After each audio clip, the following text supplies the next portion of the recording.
What's it like being married, Marc Gasol? It's okay. I don't know. I don't see much of a difference yet. Yeah, when you get that honeydew list, you'll definitely see a difference. We're still on the honeymoon. We're still on the honeymoon phase, I guess. Well, you can't do honeymoon too much, but you got to go to training camp. Well, that's part of it. Now it's going to be a new challenge for all of us, and I honestly can't wait for tomorrow to come and start working with these guys. All right, what would you say is the biggest challenge going forward in camp? To become better.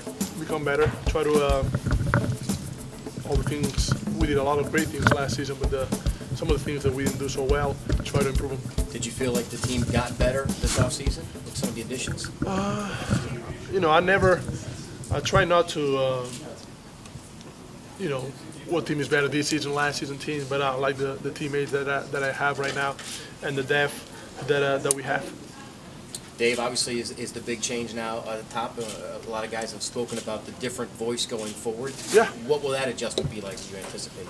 Of course, Lionel and us had a great relationship, and we go back a long time, and the process was beautiful. The process of becoming the team that we are today, it's been something really nice, and for the city and for me personally.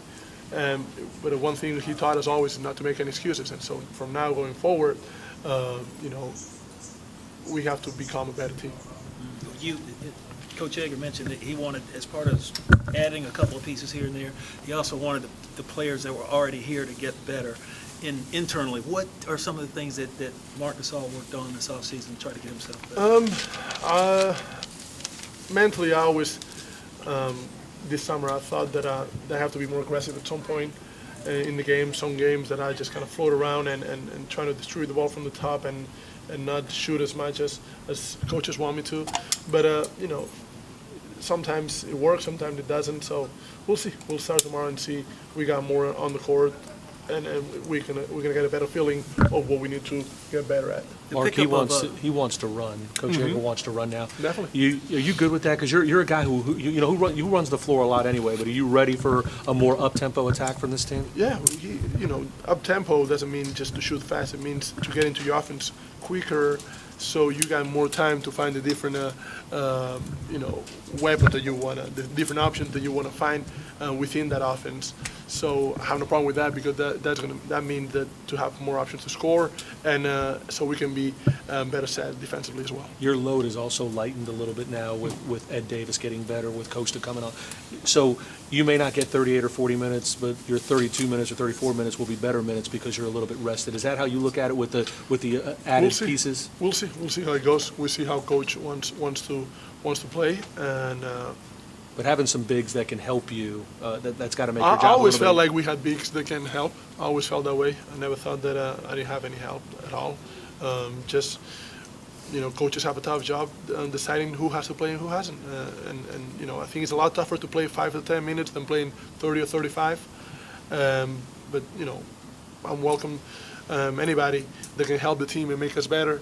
Because at the end of the day, it's not about me, playing 38 or 40. It's about the team being a better team. The team, of course, now is being mentioned as being one of the teams in the mix in the Western Conference. But is that good enough for you? Or do you want to be the Grizzlies being thought of? No, this is a team that can win the whole thing. It really doesn't matter what people think or what people put you on a list. It's about what are you going to do to make the team better, and how much do you want it. It's not about what if they say you're the best team in the West. How does that make any difference? You have to play, you have to work in order to be that number one team. So I think we have some things to learn, and hopefully, like I said, that's why I'm excited about tomorrow to get started. Short off season for you. You were in the Eurobasket. And I know that was disappointing that you didn't. What is it? 3 in a row you were going for? Yeah, we were trying to win 3 in a row, especially in a challenge that in the summer that some of the older guys didn't play. Of course, as you know, Pau and Navarro, who played here. Ibaka didn't play. Most of the guys didn't play. But I still wanted to take the challenge of leading the team to the goal.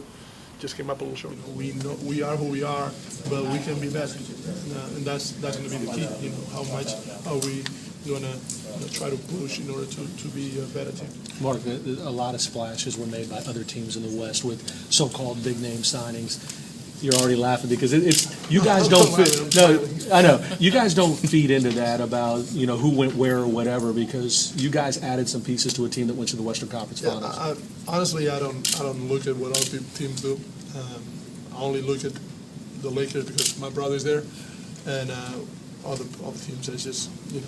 I just don't look into it. I'm more about what my team does, what my teammates do, and everything else. Really, I really don't care. Because what we try to do is just represent the city everywhere we go, and I take a lot of pride on that, on representing Memphis. When I go international and played in Slovenia or Lithuania or in the Olympics, I'm a Memphis Grizzlies player, and I take a lot of pride in that. And what do you say to the fans that have really supported this team? You guys have done your part on the floor, and they're doing their part in the stand. Yes, and we keep going. We're gonna try to make them even prouder, and I know that, how much they liked us and how much they're enjoying what we're doing. But in order for them to keep coming to the games and keep cheering for us, we're gonna keep getting better. How annoying was it? Western Finals, there's Parker, Eurobasket, there's that same Parker climbing again. Sometimes you come over the top, and sometimes you win, sometimes you lose. This is the first time that they beat us, and trust me, he's been on the other side more times than I've been. Mark, Any final questions? We have time for about two more. what would be your scouting report on Kosta? On Kosta? Having played against him. Scouting report, a guy that knows how to find his spot on the floor, good defender, really solid player. Favorite place to eat in Memphis? Better place to eat besides my home? I can pick one, man. It's too many places. Too many places. I can't pick one. How nice- It would be unfair. How nice a thought is to consider the last 2 minutes of a game and you can put Pondexter or Bayless on one corner, or Miller on the other, and looking at, try and zone us. Well, we'll see. We'll see how it goes. It's not that easy because at the same time we have to be, it's not just that because, of course, spacing is going to be important, but defense is also going to be a key in order for us to be having a chance to win the game. So, we just got to become better players in order to become a better team. And not just it's going to be about, he has a 45% three-point shooting from here and, a 42 from the other side. It's going to be us being a better team.